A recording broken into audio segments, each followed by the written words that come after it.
I do not permit a woman to teach or to exercise authority over a man. Rather, she is to remain silent. Adam was not deceived, but the woman was deceived and became a transgressor. Yet, she will be saved through childbearing.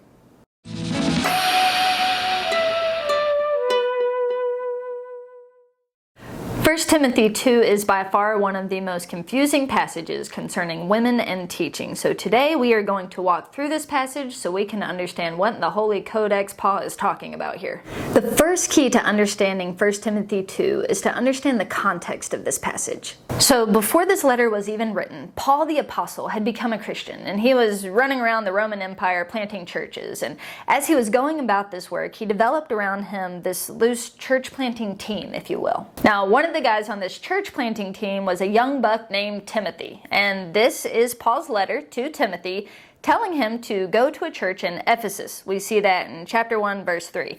Apparently, there were some leaders there who were spreading false doctrine about Jesus and generally causing a lot of chaos. So Paul is sending Timothy to go to Ephesus to straighten this mess out. So in chapter 1, Paul tells Timothy to go and to confront these leaders, and then he ends by breaking out in a poem and worshiping Jesus. Paul starts chapter 2 by addressing some of the more practical issues. Specifically, he tells them in their church services they should always be praying for their government, which at the time was persecuting Christians in Ephesus. So now that we understand the context of chapter 2, that leads us to our second key, which is to understand the topic at hand. Now, in verse 8, Paul shifts his focus just a little bit. He says, "I desire then that in every place the men should pray, lifting holy hands without anger or quarreling. Likewise also, that women should adorn themselves in respectable apparel, with modesty and self-control, not with braided hair and gold or pearls or other costly attire, but with what is proper for a woman who professes godliness, with good works. Let a woman learn quietly, with all submissiveness. And I do not permit a woman to teach or to exercise authority over a man. Rather, she is to remain quiet." Now, we're gonna dive into the details here in just a little bit, but we see that there's prayer and we see that there's also a kind of teaching that's happening, and it's pretty clear that the topic Paul wants to address is how men and women should behave during a church service. Key number 3 to understanding this passage is to realize that the whole time Paul is making gender-specific application to the church members. I learned this from Robert Yarborough, who actually pointed out a lot of other details that we're going to learn in this video today. Paul begins verse 8 by speaking firstly to the men. And he says, "Men, you should be praying and lifting holy hands without anger or quarreling." This is actually a reoccurring image in the Old Testament. Throughout the entire Bible so far, we've seen men of God lifting their hands in prayer. And he says we need to be like those godly men. We also know that it's a stereotype, and generally a true stereotype, that men sometimes tend to be a little bit more hot-headed than women. And Paul says, guys, we don't need you acting angry and getting in fights in the service. Instead, we need to be men of God who are praying. So just as he's already spoken to the men and their stereotypical struggles, now Paul pivots to speak to the women. Now, the men apparently tend to be hotheads. The women, however, seem to struggle a bit with vanity. So he says in verse 9, "Likewise also that the women should adorn themselves in respectable apparel." So this begs the question, what is respectable apparel? Well, he tells us first 2 heart postures. He says, with modesty and self-control. Then he lists some pragmatics. He says, not with braided hair and gold or pearls or costly attire. That brings us to key number 4 of understanding this passage. And we're going to come back to key number 4, so keep it in mind. Basically, we have to understand what is universal about this passage, meaning what truth in this passage is true for all times in every culture, and what is merely a cultural application from this text that doesn't necessarily carry into every generation and every culture. Now, I'm going to argue that Paul's heart behind this specific verse is universal. Specifically, that women should be modest and dress as if they have self-control. Women don't need to be overdone or uniquely flashy. Women shouldn't go to church trying to bring more attention to themselves. Instead, you should go to a church service pressing people's attention toward God. So although the heart behind Paul's command here is universal, I believe the specific elements of this text are cultural. What I mean is the command for women to be modest and self-controlled and to press people's attention toward God instead of drawing people's attention to themselves. I believe those are universal. Yet, these specific elements, don't braid your hair, don't wear gold or pearls, I believe those are mere cultural examples of what it may have looked like for a woman to be immodest or flashy in Paul's day and Paul's culture and at Paul's time. The reason why I think these specific elements are cultural is due to the fact that what's perceived by people as uniquely showy or immodest changes per culture and per time. So, for example, in North Carolina, right now, this shirt isn't uniquely flashy, nor is it immodest. But there are certain cultures where a short sleeve shirt on a woman would be immodest. And even in my culture, in the 1800s, it would have been pretty inappropriate for me to wear a short sleeve shirt. Paul specifically names wearing gold as something flashy. However, in American culture, it's pretty normal for a woman to wear a gold wedding band per se. Also, if a woman braids her hair, no one's going to be distracted by her braided hair and incapable of worshiping God. It's not really that big of a deal. So basically, our cultural equivalent would be, hey, don't go to church wearing a ball gown so everyone's looking at you instead of focusing on worshiping God. This leads us to key number 5 of understanding this passage, and that is that we have to recognize what Paul is saying women should do before we understand what he's saying women shouldn't do. In verse 11, Paul says, "Let a woman learn, quietly, with all submissiveness." Now, in order to understand this verse, we have to answer 3 questions. Now, first we have to ask, what does Paul mean by this word, quietly? Now, the specific word is used twice elsewhere in the New Testament. The first one you should know about is in Acts chapter 22, verse 2. It's kind of a crazy story, but basically Paul is preaching in the temple, and then this huge fight breaks out, and people literally drag him out of the temple, and they're beating him in the streets, and then the soldiers get involved, and as they're hauling him away, he asks the tribune whether or not he can speak a word to the crowd. Well, it's this angry mob, and then it says in verse 2, the mob quieted down. Now, obviously, this doesn't mean that everyone went mute or lost the right to speak in any way, shape, or form. What it does mean is that they stopped being distracted and chaotic, and they listened to Paul. They leaned forward, and they actually focused on what he was saying in a spirit of quietness. Now, the second time we see the specific word used in the Greek New Testament is in 2 Thessalonians chapter 3, verse 12. Basically, there's these men and they don't have jobs and they're running around from house to house, and it seems like they're just gossiping and causing chaos. Well, Paul says, hey, instead of being busy bodies, you should actually just be busy, working, doing something with your life. So once again, we see that Paul's command for them to live quiet lives isn't saying, hey, you should be mute or never talk to anyone. He's just saying, instead of gossiping and causing chaos, you should have a quiet spirit about your life, one where you're being productive and focused on something important. Second, we have to ask, how does Paul want the women coming to church? Now, remember, he already bashed the guys, right? He said, hey, guys, stop fighting. Instead, you need to focus on reaching up to God and praying. And in the same way, he turned toward the women and said, hey, you don't need to come drawing attention to yourself and being flashy. Instead, you need to clothe yourself in good works, trying to be beautiful to God. So see, some people would apparently have the women coming to church pretty and stupid, right? They come in dressed up and they come in with their brains turned off. And Paul is pushing against that hard. He says, no, I want the women coming to church, I want them dressed in good works to be beautiful to God. And most importantly, I want them learning with a spirit of quietness. It might be helpful to think of Mary and Martha.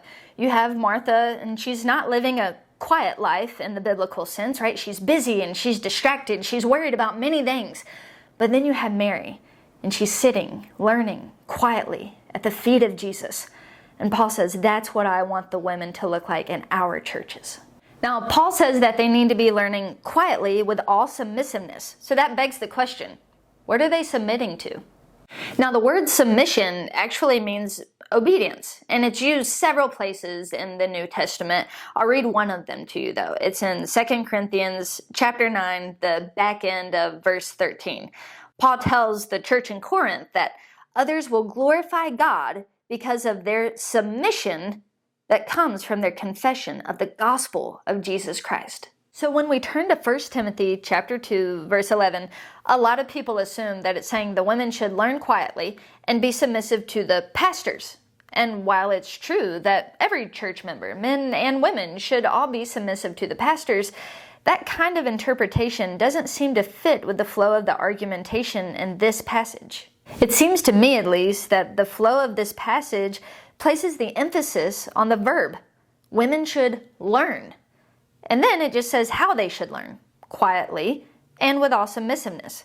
So it seems to me that they're learning the Word of God. And as they learn the Word of God, they should do so with this quiet spirit. And they should do so with the spirit of submissiveness, an obedient spirit, ready to obey not the pastors who are proclaiming the Word of God, but more importantly, the Word of God itself. Key number 6. Now that we've learned what Paul is saying women should do, it's also important that we see what Paul is saying women should not do. Now, in the context of Paul saying that he wants women learning the Word of God with a quiet spirit and that engaged attitude of obedience, he then pivots in verse 12 and says, I do not permit a woman to teach or to exercise authority over a man. Rather, she is to remain quiet. And the word quiet here is the exact same word that was just used in the previous verse. So he's saying instead of leading and teaching during the service, I want women focused on learning the Word of God. Now, there's a huge debate here about how these two verbs work together, to teach and to exercise authority.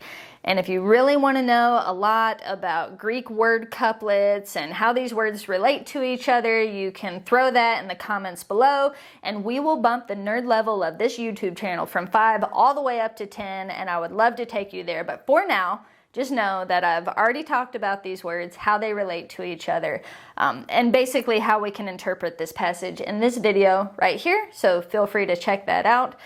For now, I will summarize it. Basically, to teach is an example of how one can have authority. So I believe this is an example and a category. It's similar to as if I told my friend, hey, don't run through red lights or drive recklessly.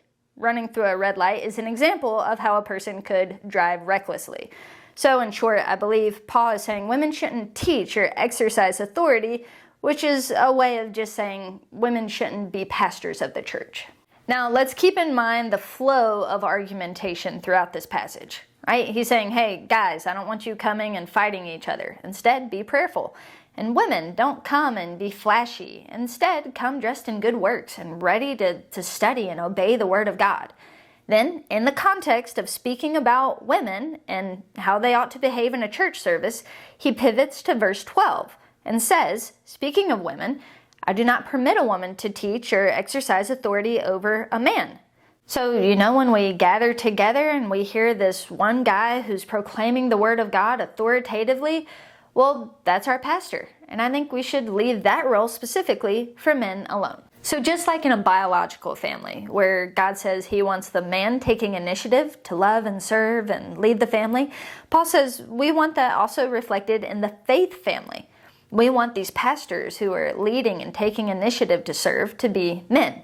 And ultimately, the reason for that is because the biological family and the faith family point to the picture of Christ in the church, where Jesus, the groom, steps in and takes initiative to serve and to lead the church. Key 7 to understanding this passage, we have to understand Paul's reasoning.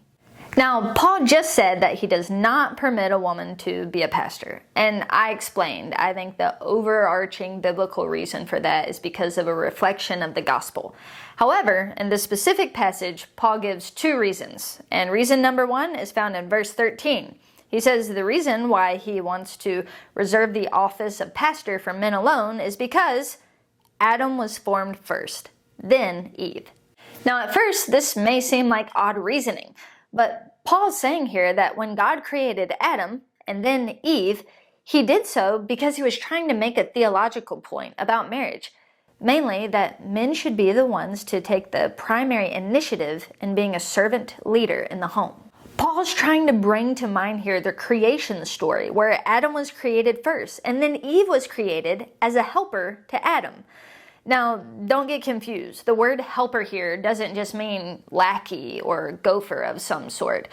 The word helper, this exact same word actually, is used several times in the Old Testament to describe God's relationship to Israel. He was the helper of this nation. A helper is a unique person who has something to offer you as you seek to accomplish a certain task. So we need to keep in mind here that Eve's position was very important and very valuable. Yet, at the same time, she was the helper to Adam, not the other way around. Now, as Paul continues in 1 Timothy to explain his reasoning behind why men alone should be pastors, he brings to mind the creation story, saying that Adam was formed first, then Eve. He brings to mind the fact that Eve was the helper. Yet, Paul makes a second argument, and it's not a positive example. Instead, this is a negative example from the creation story. He says in verse 14, "And Adam was not deceived, but the woman was deceived and became a transgressor." Paul is bringing to mind the narrative from Genesis 3, where sin enters into the world. Now, remember, before Eve was ever created, God told Adam that they should not eat of the fruit of the tree of the knowledge of good and evil. Well, once Eve is created, Satan comes directly and primarily to deceive Eve. As Eve believes the temptation and falls into sin, she takes the fruit and then she shares with Adam, who's standing there doing nothing. Paul points to this story to say this is what happens when men don't take initiative and when women take initiative in ungodly ways. And then he asks us to apply this toward his overall argumentation in 1 Timothy, which is saying that the role of pastor should be reserved for men. He wants men taking initiative here, and he doesn't want the church to be a place where women are taking initiative in a way that's not designed by God. Now, I want to take a moment and remind you of key number 4 to understanding this passage. And key 4, I said we have to learn how to understand what's a universal element of this text. So what about this text is true for all people at all times? And then what's merely a cultural element of this text? What about this text is only true for this specific church and only in Paul's time? Now, I'm bringing that up right now because a lot of people will say, well, this is one of those cultural elements, right? In Greco-Roman society, male headship was a cultural fact. So basically, Paul's only telling the church to have the men lead because that's what they did in that time at that culture. Well, I have 2 arguments against it. One, Jesus has never been afraid of going against cultural norms. But secondly, if you look at Paul's reasoning, it's deeply rooted in the very creation of man. It's created in God's design for the entire world. So that tells me that this is not one fact from Greco-Roman society. That tells me that this is God's design for all people at all times and all places. So while what's perceived as immodest or showy can vary from culture to culture, I can't accept the idea that God's design for marriage and family and all of humanity is something that changes per culture. And neither does the fact that sin entered into the world a certain way change given the time or place. And key number 8 to understanding this passage is understanding what Paul means by the words saved through in verse 15. If this passage hasn't been crazy enough, then Paul says, "Yet she will be saved through childbearing, if they continue in faith and love and holiness with self-control." Now, at first glance, this almost looks like Paul is saying women can be saved, meaning finding their salvation through childbearing. So if you have a baby, you go to heaven, and if you don't, then you go to hell. Now, we immediately know that that's a bad interpretation because of the abundance of scriptures that all teach that people are saved by faith in Jesus Christ, not by having babies. So now that we know what this verse doesn't mean, we still are left with the question of what it does mean, and that's when we ask John Piper. John Piper helped point out that the only other time this construct of the words saved through are used together in the New Testament is found in 1 Corinthians chapter 3, verse 15. If anyone's work is burned up, he will suffer loss, though he himself will be saved, but only through fire. So here in Corinthians and in 1 Timothy, I believe, the word through is not being used to mean by. For example, if I say, I'm saved through faith, I also mean I'm saved by faith. That's not, I believe, how Paul is using the word through. Instead, I think he's using the word through to mean despite. So, for example, if I say, I made it through the storm, what I mean is I made it despite the storm all around me. Or if someone says, hey, I lived through the 60s, what they mean is they survived that era. So here, when Paul says that the woman will be saved through childbearing, I don't think he means by childbearing, but rather despite childbearing. Not only does this understanding of the word through make the most sense theologically, it best aligns with what we know about salvation, that we're saved by faith in Jesus, not by having babies. It also makes the most sense according to the flow of this passage. Paul was just talking about the sins of Adam and Eve, and he even had a unique emphasis on Eve. Because Paul just mentioned Eve and her unique role in sin entering into the world, that brings to mind the effects of sin on women, mainly in childbearing. So he reassures the church that women can be saved through the effects of sin, pain and childbearing, if they continue in faith and love and holiness with self-control. So Paul's saying that we don't need to worry about the fact that men and women have sinned and that the effects of sin are still in the world. We can live out our lives as Christians in the church, displaying how God originally did intend for the world to be. And by doing so, the effects of sin will eventually be overcome. And that is my understanding of 1 Timothy 2. Ladies, my name is Erin Piner, and this is Women Teach the Word, where we equip women to teach the Word with accuracy, faithfulness, and humble confidence. If you learned anything in this video, go ahead and give us a like. And if you have any questions, please leave them in the comments below. It would be our pleasure to serve you as you continue to serve others by teaching the Word. So until next time, women, teach the Word.